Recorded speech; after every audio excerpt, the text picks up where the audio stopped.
All right, what's up, guys? Welcome back to another episode of the Assemble Performance Podcast. Today, we're going to go into how to balance training with an ordinary, regular, everyday life. If you're not the influencer, you're not the person with a whole team of people behind you to help you with your training, you're just an everyday person like myself and everybody I work with and 99% of people on the earth. How do we balance training with that normal life?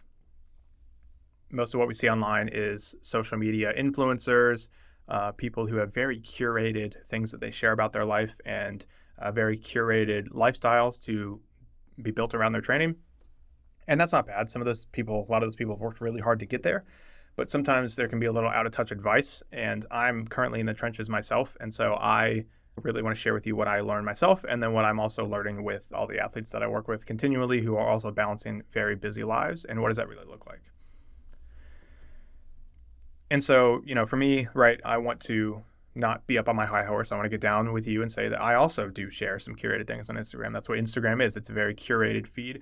I'm working hard now to kind of share more of the ordinary, everyday struggles that we have, right, as athletes who also balance a lot of different things and not just share my wins, but also share some of my struggles. And so it's been a renewed passion of mine to try to work on that the last few months.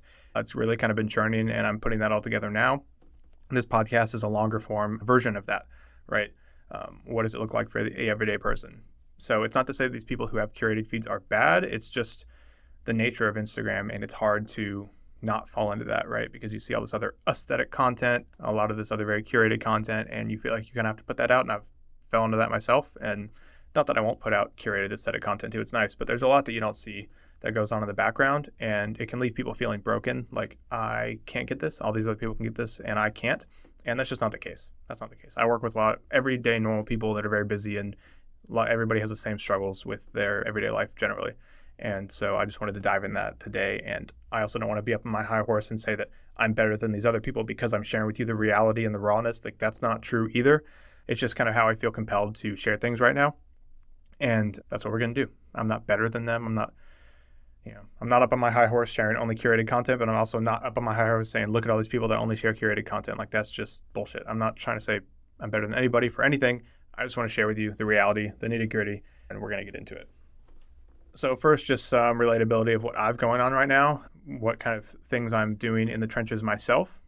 And before we get into the strategy and everything, that way you kind of understand where you're coming from. And, in addition to all the things I have going on, I'm also working with a lot of one-on-one athletes who are very busy, people in PhD programs, people who are single parents, people who are pushing endurance training with bachelor's degrees, master's degrees, busy professional lives. And nobody's really immune to being busy, right? So it just comes down to what strategies do you have in place to train, and, how do you think about your time? So we're going to get into that. But currently, I'm spinning triathlon training and strength training. That takes a lot of time. Really, it's a general physical preparation. I've spoken about this in my last podcast phase of training. I'm training for triathlon. Not sure if it's going to be able to happen just with the travel and everything, the one I'm looking at, but I'm still training to prepare. That way I can kind of pivot into whatever triathlon makes sense. I have one on the schedule, but by the time I know about travel, it may be sold out already because it's a big one. So either way, I'm going to do triathlon. It's just, do I do a self-supported one? Do I do whatever? But anyways, I'm balancing hybrid training for triathlon and strength training. I'm also a parent and husband, and I'm very, very unwilling to give up a lot of time there. Unfortunately, balancing all the other things I have, that is somewhat of a sacrifice, but I'm very intentional about trying to take away from everything else I can before I take away from my time as a parent and husband, because that's the most important thing to me. I'm also coaching and growing the coaching business, which is very, very rewarding, but very time intensive and very mentally and emotionally intensive. Growing a business takes a lot out of you some days. And so, not to say, woe is me, oh my gosh, I'm growing a business, it's so hard. I love it. It's very purposeful. I very much enjoy it, but it is a very big thing on my plate that takes up a lot of mental space, emotional space, even when I'm not doing it. And that's something I'm working on continually, been working on for a long time, working on continually having boundaries around that. We'll talk about that. I'm also working a 9-to-5 job, so it's a big thing, right? I work remote, which saves on the commute, and that's nice. And I work for a great company and have great coworkers, so that makes it much easier than if I worked in person or worked somewhere toxic. But it does take up 40 hours of my time per week, which is a significant amount of time. Again, I enjoy the work, I enjoy the people, I enjoy it, and I don't have any plans to not do that anytime soon. But it is a big factor of working around it. And I think it makes me a better coach and makes me more relatable for content that I do have a day job. I'm not somebody that's only training right now. because I'm still in the trenches. I learn all these lessons, and I'm able to personally relate to a lot of the athletes I work with the same struggles. So I think it's great. I like it. So, and then general life admin that everybody has, that everybody probably feels behind on, right? Groceries, budget, bills, so on and so forth, right? Driving kids around, stuff like that. So I have a good amount of plates I'm spinning. People have more plates. There are people with more plates. I recognize the privileged position I'm in to work remote for my day job because it cuts down on a lot of commute time. One of the athletes I work with works 12-hour days, and then he has an hour commute. So he 14-hour days during the week. That's a lot. That's 6 hours a day more than I have to work. I work 8 hours a day. Roughly, it averages out. Some days more, some days less. And I have no commute, really. I come into the co-working space, but that's 15 minutes. And I don't do that every day. Sometimes I do it. Some periods I do it every day. But I just like to get out of the house and be around other people. So that's a self-imposed commute. I don't have to commute if I don't want to. So I do recognize that. But, still have a lot going on. So still in the trenches. And again, I have a lot of one-on-one athletes that have a lot more than I have going on, have a ton going on. And so I'm not only in the trenches, but a lot of this advice also comes from advice I work with my one-on-one athletes on. So to get into the strategies here, the first strategy I have is actually more around a mindset thing. And it's that there's no armchair quarterbacks, right? A lot of us, we get very concerned about being perfect because we care about what other people think, even subconsciously. I do it. A lot of people do it. Or we're so hard on ourselves that we want to be perfect, but we're always thinking about that armchair quarterback, right? That person, what will they think, right? What will people say about me as a person, as a parent, as a coworker, as a husband, as a whatever? What will people say about me if I'm sacrificing some things? But everything we want comes with a sacrifice. If you don't want to train, the sacrifice is your health and possibly your enjoyment. If you have something you want to do, right? You've said, I would love to run a 5K. I would love to have a better body composition. I would love to be more muscular. I would love to feel better. I would love to do an Ironman. I would love to do a powerlifting meet. But you decide not to. There's a trade-off. You're not going to be your best self. You're not going to, if you're in that place where I'd love to do that next year. You become this person of next years, and that goes into the rest of your life too. That doesn't just stay isolated into your fitness life. That goes into the rest of your life too. How do you show up? How do you feel about yourself? How confident are you in your relationships, in the way you relate to the world? If you're happy, hurt people, right? Happy people don't hurt people. Happy people bring an energy into the room that makes other people happy. So this is a little off from my notes, but your pursuit of your goals is not only selfish, it is also going to bring up everybody around you because you're going to feel better about yourself. You're going to feel better about, oh my gosh, yeah, I do the things I say I'm going to do. I show up. I put in the work. I believe in myself. I bet on myself. That is fucking huge in how you show up to your marriage, to your significant other in general, to your kids, to your coworkers, to everybody. You walk in with this confidence and this positivity and this energy of like, yeah, I do what I say I'm going to do. I love my life. Even if sometimes, I have bad days and bad moments. Like overall, I love my life. It's very purposeful. I'm living in line with what I enjoy, with my values. That's huge. And a lot of people stop because they think, what is this person going to say if I take time to train and then I have like 45 minutes or an hour less with my family? Or, I'm not staying super late at work. I'm leaving a little bit early to go train. I'm not going to, maybe stay as late as other people. What are the people going to think about me? But my first rule is no armchair quarterbacks, even if it's that voice in your head that's not in the arena, right? And that gets into my favorite poem quote, "The Man in the Arena" by, I think it was Theodore Roosevelt.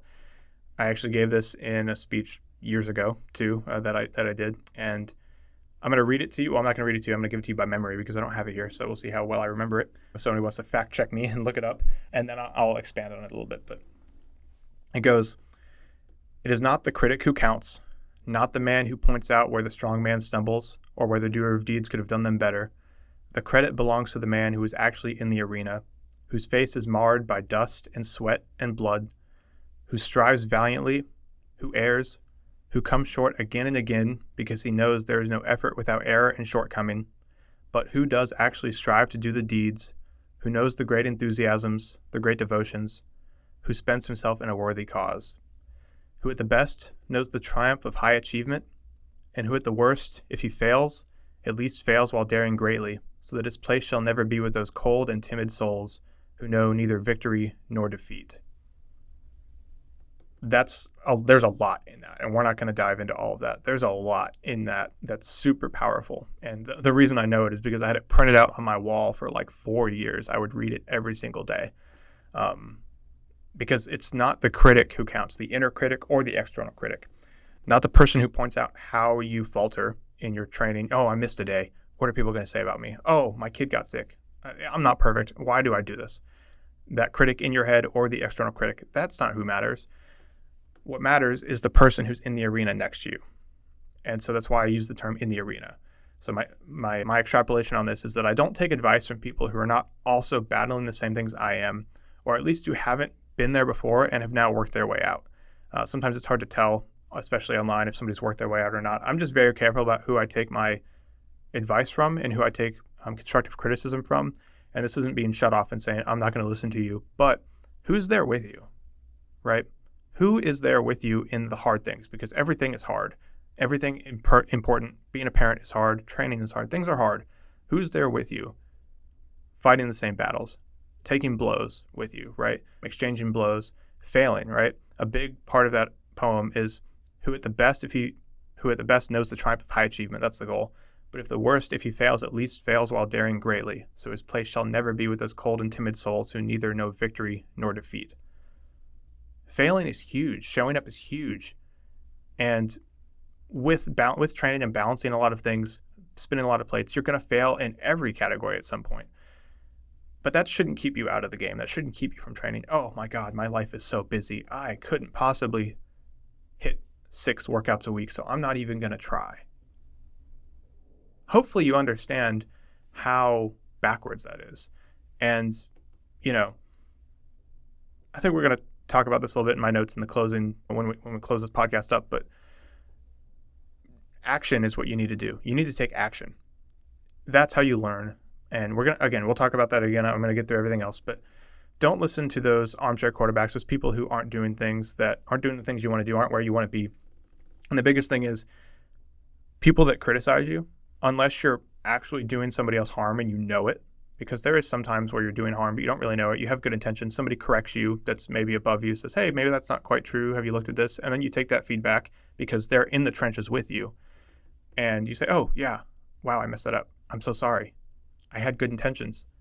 And then you come on a podcast or on a post or whatever and say, hey, I was actually wrong. There's nothing wrong with that. That is awesome. But that's not criticism. That's kind of maybe constructive criticism or help from somebody who cares about you and whatever industry you're in. But the people you're worried about, those armchair quarterbacks, they're not where you want to be. They criticize you because you're better than them, right? Somebody ahead of you, the people that you really care about their opinion, have been where you are, and they're not going to criticize you. And if they are, there's something else super fucked up in their head, in their life that they're dealing with, and you should feel empathy for them, feel sorry for them. Oh, I'm so sorry that you feel the need to tear me down. That's how I feel. I'm trying to do a lot of good things, coaching, having a positive impact on people's lives, making this content for free for people to even help one person, if not more people. But if I can only even help one person, I've made one person's life better, and that person can then make those people around them's lives better. And then who knows, right? Maybe then those people make those lives better, and you kind of have this exponential impact on the world. And so I'm so sorry if you feel like you need to tear me down for trying to do good. So constructive criticism, I listen to those people. You're in the trenches with me. You've been here. You are here. You're exchanging blows. You're having a hard time. You're having all the same struggles I have. Yeah, I'm gonna take that feedback. Your face is marred by dust and sweat and blood. You've strived. You've failed. You've come short again and again and again. And you're battling with me. But yeah, to bring this back off of my tangent, no armchair quarterbacks. Don't listen to them. If somebody's criticizing you and they're not in the trenches with you, have empathy. Maybe I wouldn't say feel sorry because that's it's like really talking down at them, but just, yeah, I'm so sorry you're in a place in your life where you feel the need to tear me down to feel better about yourself, even if it's subconsciously. People, a lot of this is subconscious, right? But they're not pieces of shit. They're just maybe doing what they're used to, right? So yeah, that's the first thing I would say is don't worry about what other people think. No armchair quarterbacks. The man in the arena. Look that up if you want. I had it as my background on my phone for a long time too. Super powerful, even for that critic in your head that says, oh, you need to be perfect. You need to be better. But we'll talk about that. So that's my big mindset thing. I will talk about a little mindset later too. But now to the more maybe nitty gritty strategy. So if you just listen to me ramble on the mindset and you didn't get anything from that, hopefully you get anything from this. Get something from this. So second thing I'm doing is always reevaluating my goals and availability. So committing to too much and failing across the board is something I've done in the past many times, and it's no way to live your life or enjoy your life or your goals. And if you commit to too much, you're just setting yourself up for failure. So it's really important to consistently, monthly, maybe quarterly, however often makes sense for you, be brutally self-honest about what you can actually sustain, what you can do and what you can sustain. And if it's a amount of work that you can't sustain, but you need to do it, then being brutally self-honest about how long can I do this before I burn out? Can I push really hard for 4 weeks? And then what's my plan at the end of that 4 weeks to adapt to a more sustainable lifestyle? I've done this so many times with Hannah, with my wife, of family structure. She just finished her master's degree. I've been growing the business. We've got a lot going on, less than other people, not trying to toot our horn, but we have a young kid. Like, she works full time. I work full time. It's been fucking busy and it's not sustainable. It was not sustainable, but we were able to sit down regularly and have brutally honest conversations about what we can do. And it's why I haven't done any big events this year. I've trained, but I haven't done any big events because this year was just so full of other things. I still trained really hard. I still push PRs, and I'm going to do events in the future. And I love doing events, but it was one of those brutally self-honest things of what's going to bring us the most value in this phase of life and what's going to set us up for the most value in the coming years. And how long can we sustain this? And then what's the plan afterwards? It's not just like, oh yeah, I'm going to do this for 4 weeks. I'm going to do this for 8 weeks. Like, I'm going to push really hard because I'm a fucking, or whatever they say nowadays, right? Like, Andrew Tate told me I should do this. And, David Goggins says, be fucking hard and carry the boats and all this shit, right? So I'm going to just do it 8 weeks, really hard. I can do this 70 days or whatever, 75 days. I'm going to do this, right? But then what's your plan after that? There's nothing wrong with pushing, but what's your plan after that? It's a cop-out to say, I'm just going to do this and then expect, what's your plan? What's your plan? You're going to expect to keep those gains, keep that progress. You need to know what's sustainable for you and be brutally self-honest. And I mentioned this already, but utilize friends, loved ones, and coaches whose opinions you trust, who are in the arena and value, whose opinion you trust and value, to help you cut out things that might not be bringing you the satisfaction and value you think they are. And so, I mentioned being in the arena. My wife, Hannah, she works out, but she doesn't train for things. So she's not in the arena, right? I shouldn't listen to her. Like, fuck her, right? She's not doing the things I'm doing. That's bullshit. She's next to me. She's here with me. I mentioned she just did her master's. She's helping me with my schedule. She sees me. She sees the pain I put myself through in training. She sees when I get up early. She's right there. She sees when I go to bed late. She sees when I spend hours on a weekend in front of my computer, troubleshooting things with athletes, working on the business. She's very much in the fucking trenches with me.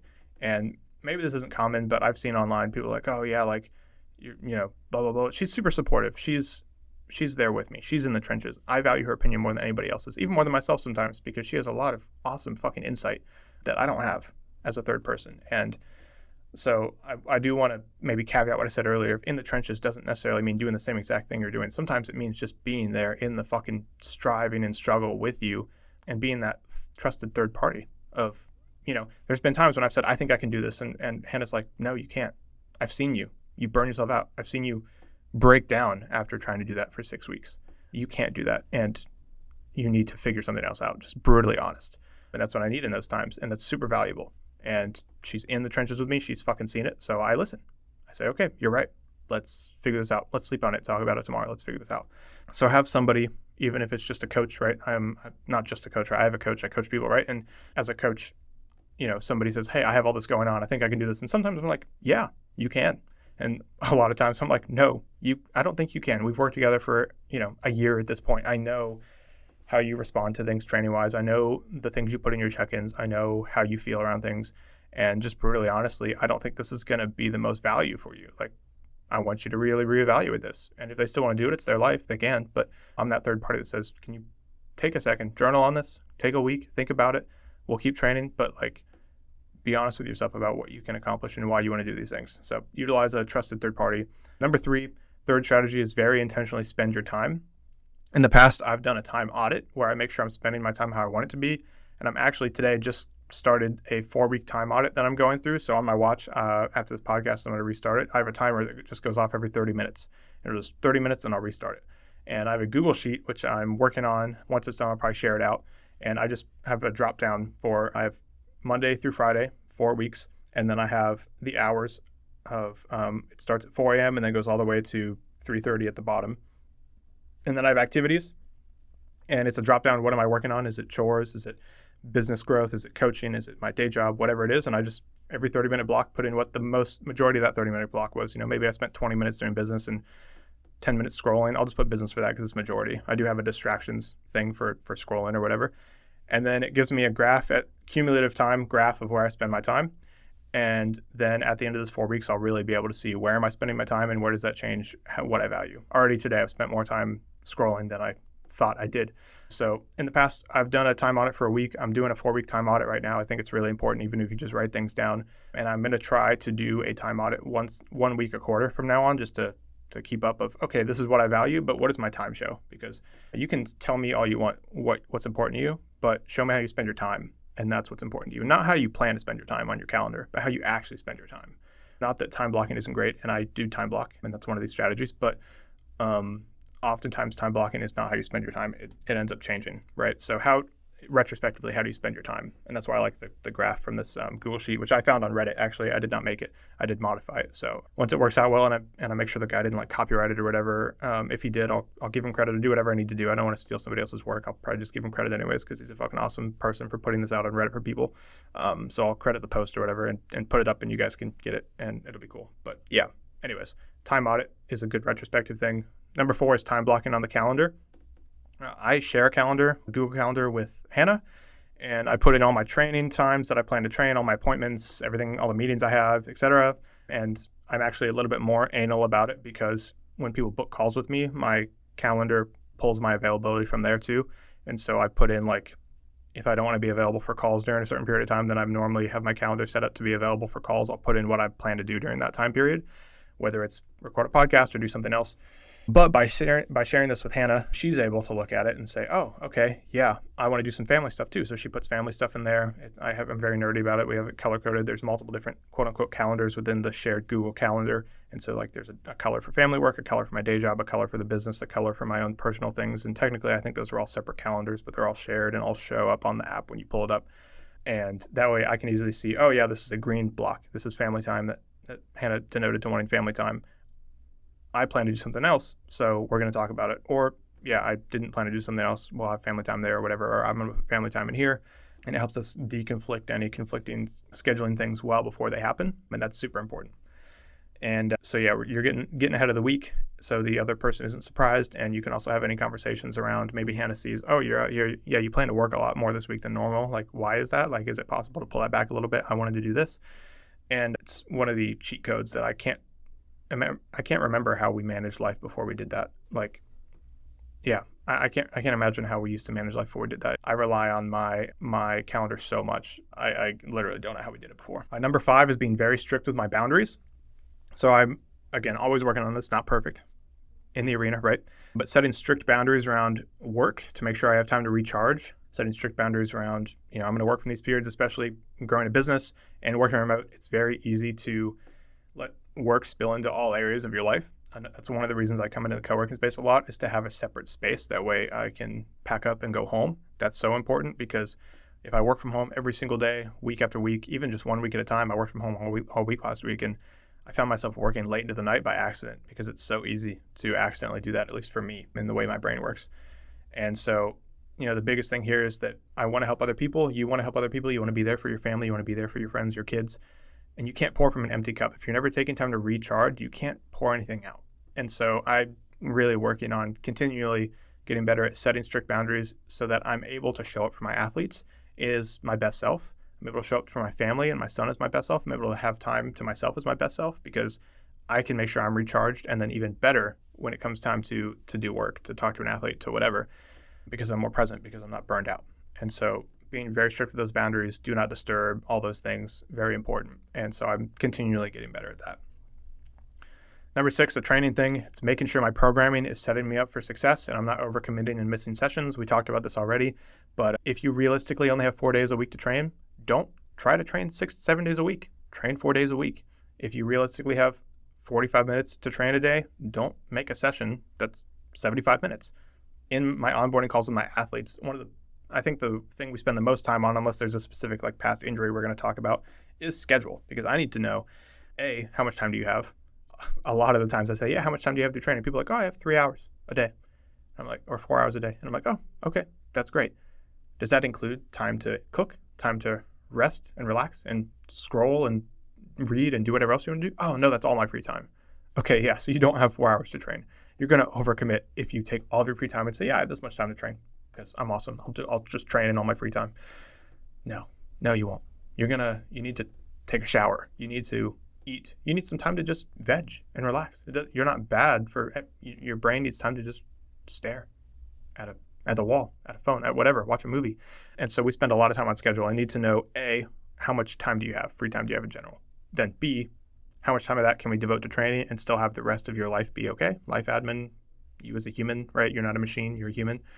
And then also, where are you at emotionally, mentally during your day? Do you train in the morning? Do you train in the afternoon? How do you feel after you get home from work? How do you feel when you wake up early in the morning? Where's that subjective feeling at, right? And again, this is very opposite of like Goggins, right? Of like, just fucking do it. Like, that is super possible in the short term. Maybe even 75 days, 75 hard, that's the thing, right? But it's not sustainable, and it's not going to create the best change. So me as a coach, I'm looking at how do I set your programming up around the rest of your schedule and the rest of your week so that you're getting the most value out of your training physically, but also mentally and emotionally, and you're able to show up in a way that you want to show up. You're able to feel the way you want to feel in your sessions, after your sessions. And if you're overcommitted and you say, yeah, and then we're like, we talk about it and it's like, yeah, I only have the energy available to train 1 day a week. Then we have an even deeper conversation on, okay, like, what do you want out of life? Can you pull things back elsewhere so that we can train enough to get you to your goals? Or have we overcommitted? Like, what do we want to do?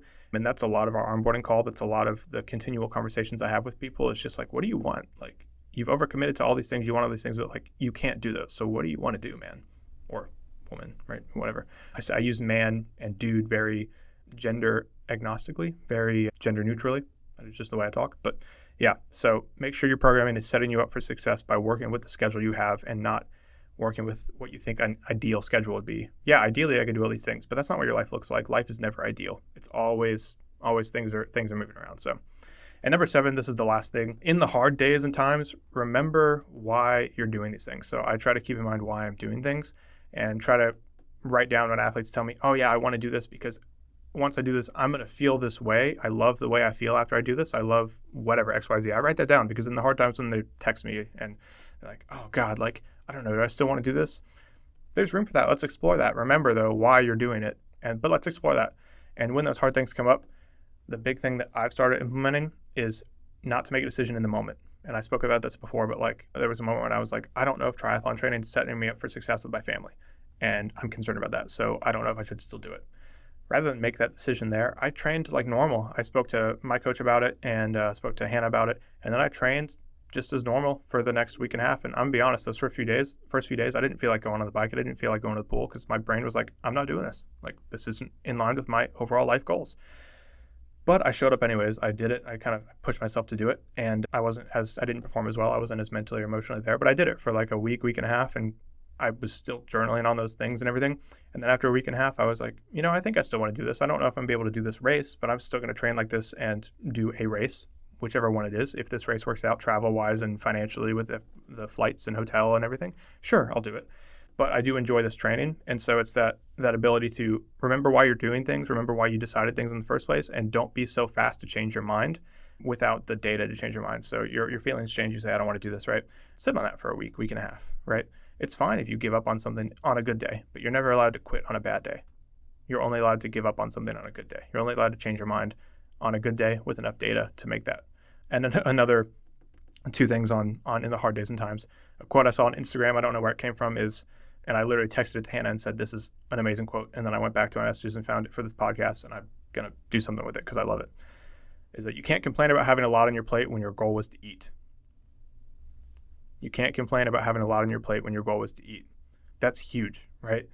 My goal is, it's along the same lines of don't pray for an easy life, pray to be a stronger man or something like that. The idea of, I pray to be, or I want to be stronger, right? And then God or the universe or whatever gives you hard things. Oh my God, why did you give me these hard things? It's because you wanted to be stronger. You can't be stronger without these hard things. So you can't complain, or you can complain. There's room to complain, but keep in perspective when you have a lot on your plate and you're like, God, I have a lot on my plate. This is what you asked for. You asked to eat, and now your plate is full and overflowing. And yeah, you might need to make some adjustments and be brutally honest and pull some things back, but this is what you asked for. Whether you knew it or not, this is what you wanted. I want to be strong. I want to be the guy that can do an ultra marathon. I want to be the person that can do a power to me. I want to be the person that shows up for my family all the time. I want to be XYZ. this is what that means. This is what you have to do to be that person. This is what you have to do to get there. It's hard. It's not glamorous. It's not on Instagram. The mountain looks really great from 10 miles away, but when you're on the mountain, it's fucking awful. But then you get to the top and it's beautiful. So that's what I would offer to you there. And then lastly, I do ask myself in these hard times, what level problem solver am I? And this comes to the idea I heard in a book, I think it was The Millionaire Mindset. I think that was the book, of if you have a level 3 problem and you're a level 4 problem solver, that level 3 problem is going to feel all encompassing, overwhelming. But if you're a level 8 problem solver and you have a level 3 problem, it's going to be a blip. And it's just the idea of that's this growth mindset I talked about with Alex McBraerty on the podcast, of I have the ability to adapt and change and get better. And so it's this idea of, what level problem solver am I?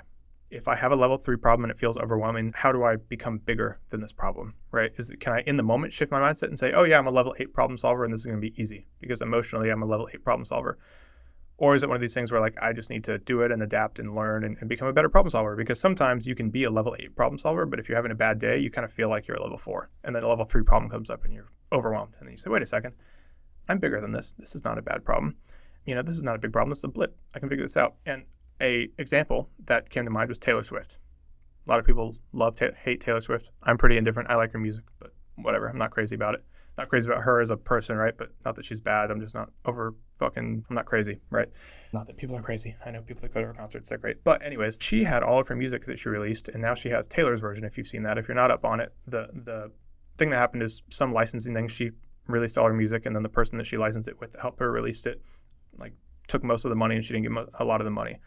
And then she ended up, years later, she's still, I think, working on re-releasing her music as Taylor's version, where she gets all the money. So if you want to support her, when you listen to her music on Spotify or whatever, listen to Taylor's version.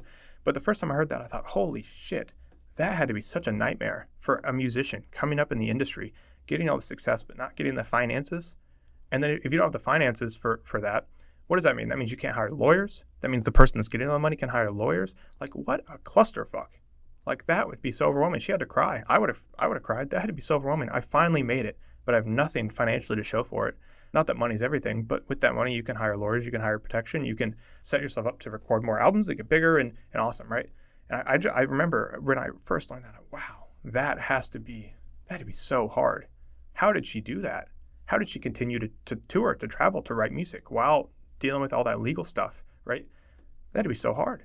And I thought, oh, she's a fucking billionaire. She's a level 9, a level 10 problem solver. Yeah, sure, this was a level 7 problem.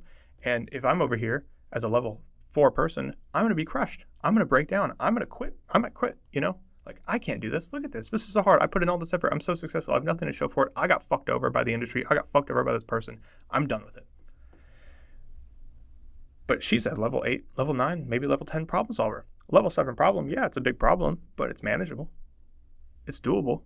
And that's just stuck with me. When I first heard that idea in that book of, oh my God, like, this feels overwhelming, but what level problem is this and what level problem solver am I? What do I have to do to raise my problem solving ability to do this and my ability to regulate myself emotionally? So when it comes to spinning a lot of plates, right, just like, am I making this bigger than it is? Am I making myself smaller than I really am? How do I raise my ability emotionally, regulation, problem solving wise to deal with this? Because when I talk about raising my problem solving ability, it's not really intellectual, it's mostly emotional, right?